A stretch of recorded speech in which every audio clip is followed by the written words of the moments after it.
I just watched Avatar, and I'm going to review it for you. I will do my best to keep the spoilers to a minimum, but there will be times when the movie will be difficult to talk about without saying a few things that might be spoilerific. So if you haven't seen the movie yet, well, like I say, I'll try to be careful, but no guarantees. Anyway, let me say right off that I liked it. As far as I'm concerned, Jimbo Cameron has only made one bad movie, and Avatar does not shift that balance one iota. Plot-wise, it's pretty simple and, frankly, deeply unoriginal. Guy goes to alien planet, they clone alien-human hybrid body which he can then inhabit and control by lying in this chamber thingy. He meets the natives, starts gaining their trust, but humanity is there to get this MacGuffin material called, of all things, unobtainium.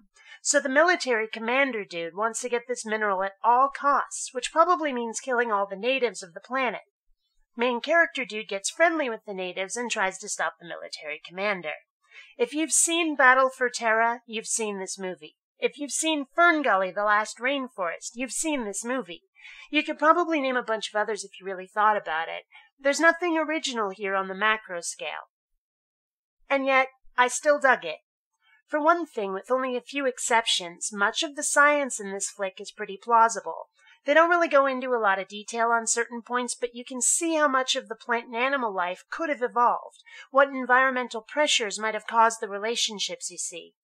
And this is a 3-hour bladder buster of a movie. Trust me, you have plenty of time to contemplate what they show you. Visually speaking, it's pretty stunning.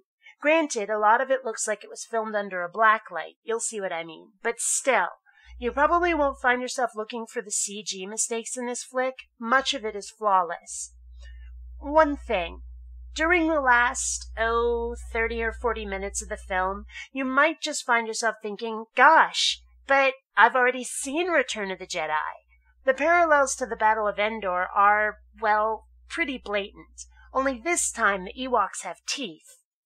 This is not a typical James Cameron movie. It doesn't feel like his previous works.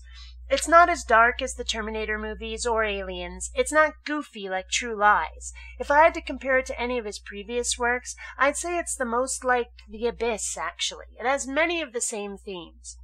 I'll also say that just once, I'd like to see a technological civilization fight a nature-based civilization and have the technophiles be the heroes instead of the villains.